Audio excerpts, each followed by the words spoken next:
सामने देखो कितने लोग हैं। आप हाँ जी, हाँ जी, आप सभी को मेरा प्रणाम, सभी को नमस्ते।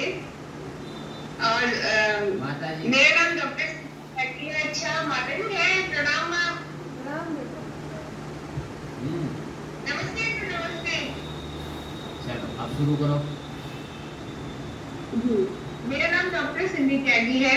और मैं आपको थोड़ा सा ब्रीफ में स्टार्टिंग से बताती हूँ। अभी मई में, इसी मई में 2024 में मेरा वजन जो है वो थोड़ा कम होना स्टार्ट हुआ था। और टायर्डनेस बढ़ी थी। तब मैंने अपने ब्लड टेस्ट और रूटीन टेस्ट कराया, तो उसमें मेरा हीमोग्लोबिन 6 आया। फर्दर टेस्ट कराए तो अल्ट्रासाउंड और एक्सरे वगैरह सब कराया। एक्सरे में तो कुछ नहीं था, अल्ट्रासाउंड में मुझे डॉक्टर, उसमें जो अल्ट्रासाउंड करते हैं टेक्नीशियंस, उन्होंने मुझे बताया कि आपके स्टमक में एक बड़ा सा रीनल मास है। मास मतलब कोई ठोस आकार की कोई चीज है। और 10 मीटर है।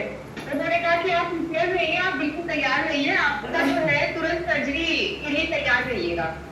ये सब उन्होंने बताया। फर्दर टेस्ट हुआ। गाजियाबाद में रहती हूँ, मुजफ्फरनगर से बिलोंग करती हूँ।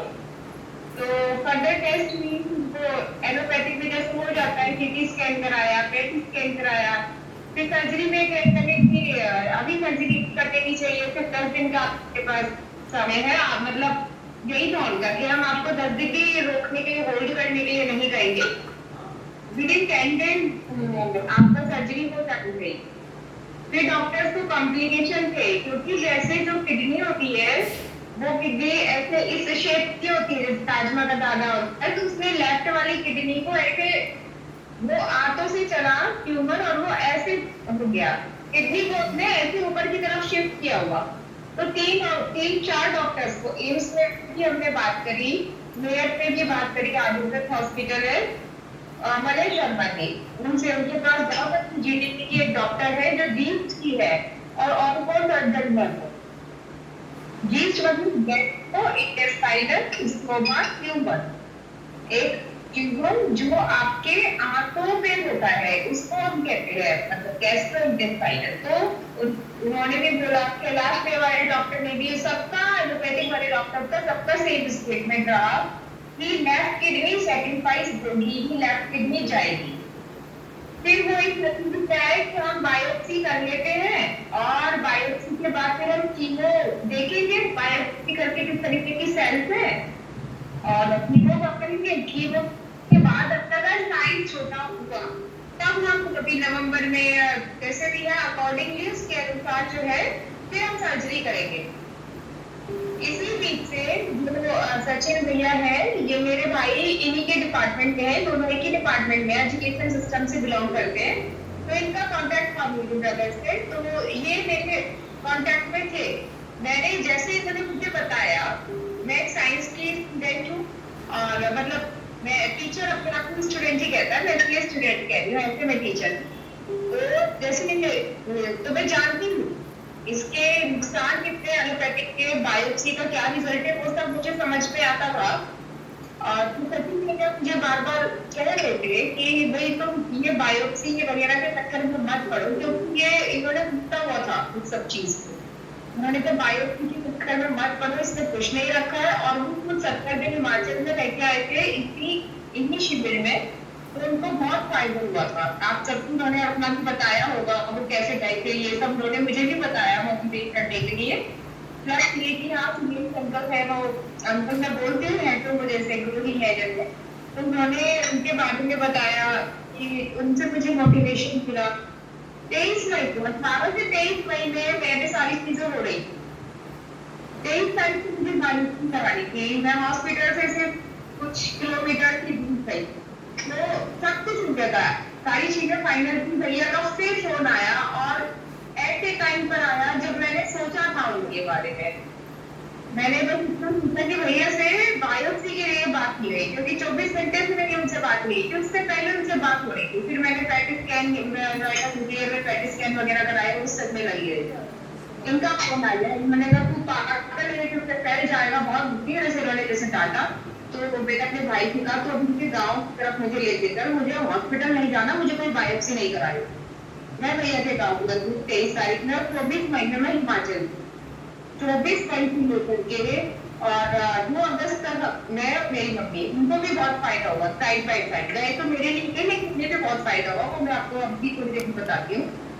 तो हम लोग यहाँ भी, और जैसे जैसे इन्होंने कहा जैसे डाइट्स उन्होंने बताया कि लिक्विड डाइट्स पे रहना है, डिटॉक्स जूस लेना है, निर्जला व्रत करना है, उस सबसे मुझे ये फायदा भी हुआ। फायदा इतना हुआ कि शायद 10वें दिन सुरेश अंकल ने 10वें दिन या 11वें दिन का मतलब कुछ बहुत जल्दी मेरा हीमोग्लोबिन चेक कराया था, तो वो 10 तक आ गया था, 11 आ गया था, 11.7 आ गया था। और अभी कल ये परसों कराया सचिन भैया, तो हीमोग्लोबिन टेस्ट कराया सिर्फ और कुछ नहीं, तो वो 12.95 चल रहा है, हीमोग्लोबिन मेरा अच्छा चल रहा है, उसमें कोई प्रॉब्लम नहीं है, कोई ऐसा पेन भी नहीं है। 3 चीज इम्पोर्टेंट बताते हैं। निर्जला जो बहुत टफ लगता है, शुरू में तो बहुत दिक्कत हुई थी, बहुत ज्यादा दिक्कत हुई थी। जैसे फीवर होता नहीं था, लेकिन अंदर से ऐसा लगता था जैसे माथा तप रहा है।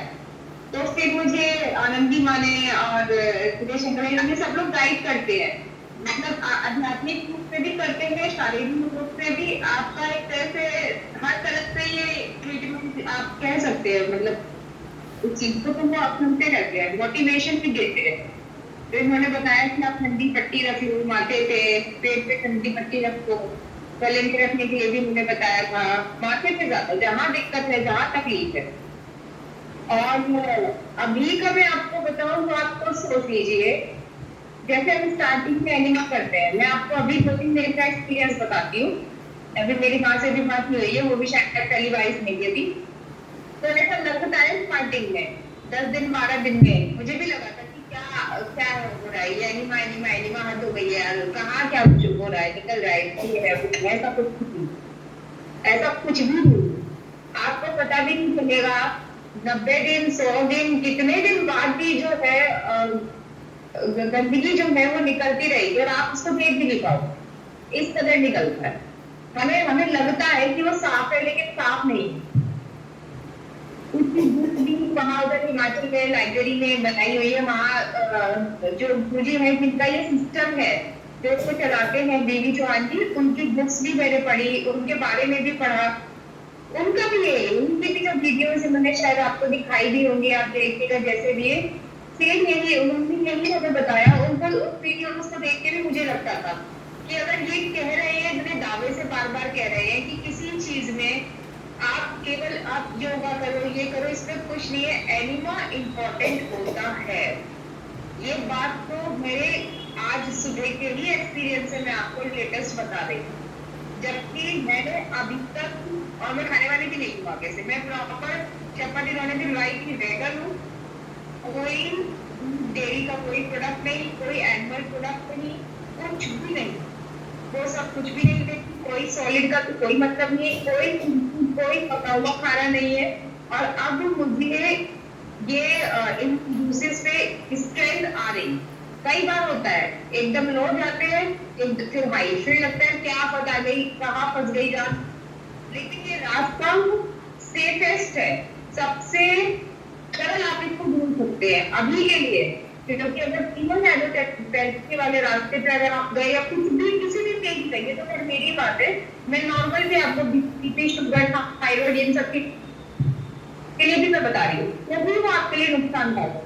मेरी की मम्मी पिछले 25 साल से रोज सुबह टेलमा गोली बीपी की खा, और बिना इलाज कराते कराते उनकी कितनी चीजें सही हो गई, ये हमारा परिवार जानता है। मेरे से मेरा भाई वो हिमाचल रहा नहीं, लेकिन सिर्फ मुझे देखे कि दीदी ऐसा कर रही है, मैं भी ऐसे करूँ। उसकी शुगर 350-300 रहती थी, उसी भाई की जो सचिन भैया वाले डिपार्टमेंट में है, वो भी दवाई खा रहा था, वो फिर छोटा है, मतलब वो 35 से 34 साल का होगा, तो उसकी भी अब कोई दवाई नहीं है, वो भी सिर्फ यही लेता है, फ्रूट्स लेता है, कच्चे वाले ही सब कुछ लेता है, जैसे आपको बताया गया, मतलब सलाद वगैरह भी खा लेता है। मैं अभी सलाद पे ऐसे तो नहीं हूँ, फ्रूट्स पे हूँ, तो ये मेरा एक्सपीरियंस है। और एक और चीज है, यहाँ से विश्वास ना कई बार ऐसे उठेगा आपका जब आप बाहर जाएंगे तो वेट था, मैं ऐसी नहीं थी अब से 4-5 महीने पहले, मेरा वेट 52-63 होता था। जो मेरा वेट है वो 60। हिमाचल में गई थी तो मेरा वेट, जैसे आप लोग कभी वेट यहाँ पे चेक हुआ होगा, तब मेरा वेट 56-55 था। जब मैं वहां से आई 2 अगस्त को तो मेरा 40 के अराउंड था, 39-40। और अभी मेरा वेट जो है मैं आपको बता दूं 37 है। देखने में इंसान कम लग सकता है, लेकिन ओवर द टाइम भी सिर्फ कुछ समय के लिए, वो समय कुछ महीने हो सकते हैं। जादू कुछ नहीं होता, बीमारी, सालों की बीमारी कोई एक विकराल रूप ले लेती है, जैसे मेरे अंदर लिया। मुझे बचपन से कब्ज होता था। कब्ज मेरी जान के लिए इतना खतरनाक बन जाएगा, मुझे इसकी कोई जानकारी नहीं थी, बिल्कुल भी नहीं थी। मैं सिंपल वही इसबगोल की दूध पी, जैसे जैसे बताते थे, मुनक्का गरम उसमें दूध में रात को पी लिया, कायम चूरन ले लिया, गर्म पानी सुबह ले लिया, शहद डाल के ले लिया।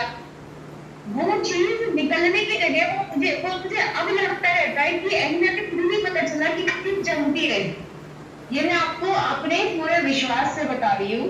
मेरी क्वालिफिकेशन पीएचडी केमिस्ट्री है। मैंने बहुत कंपाउंड्स पढ़े, बहुत सारी चीजें पढ़ी है, रिसर्च में भी रही हूँ, आईआईटी रुड़की में रही है, एमएससी गोल्ड मेडलिस्ट हूँ। ऐसे ही हवाओं में वीडियोस में देख करके कोई बात नहीं है। पीवी चौहान सर ने मुझे जो बताया है, सुरेश अंकल जो भी बता रहे हैं, जो उनके एक्सपीरियंस है, सब लोग इस चीज पे गुजरे हैं, वो उनके खुद के एक्सपीरियंस है। आप लोग बिलीव करिए और इसी पे आप लोग चलते रहिए। और जो डेयरी प्रोडक्ट के बाद माँ बताती है, स्पेशली पशु क्रूरता, वो समझनी चाहिए। मुझे भी समझ में नहीं आती थी, मैं त्यागी हूँ, मुझे फंडनगर से हूँ, एग्रीकल्चर से फैमिली से बिलोंग करती हूँ। दूध, दही, मक्खन, ये सब मैं, इसमें मेरा बचपन बीता है। लेकिन मैं आज इसको पूरी तरह से, आज नहीं, जिस दिन मैंने हिमाचल में शपथ खाई थी, and till the last breath of my life, आखिरी सांस तक मैं इसको लूंगी नहीं, डर के नहीं, इस चीज को सोच के। ये बीमारी है, ऐसी नहीं कि मुझे बीमारी है, मुझे इससे खतरा है, वो तो है फैक्टर, ऐसा बात नहीं है। उससे भी ज्यादा कि ऐसा करना नहीं चाहिए, तो वो पशु चिंता वाला तो बिल्कुल आप ध्यान रखिए। और मैं एक बात और बतानी है आपको, जब हम मुजफ्फरनगर आए थे ना, तो हमारा 2-3 दिन तक यही काम था, सारे कपड़े सिल्क के ये सब इकट्ठे कर करके मार्केट में पूछना इसमें कौन कौन से प्योर सिल्क है, कौन कौन सा क्या है। कुछ तो दे दिया, लेदर निकाल दिया। मैंने आपसे कहा था ना मैं घर जाऊंगी तो सब ये लेदर सिल्क ये सब हटा दूंगी, तो वो मैंने अपनी बात को वो किया है माँ। और मैं बीच में आपसे अंकल से मैं बात नहीं कर पाई इस बीच में, क्योंकि मैं कुछ कुछ तो इसमें लगी हुई थी, और कुछ थोड़ा सा बॉडी में और ये वेदर के टेम्परेचर में इसमें बहुत अंतर आ रहा था।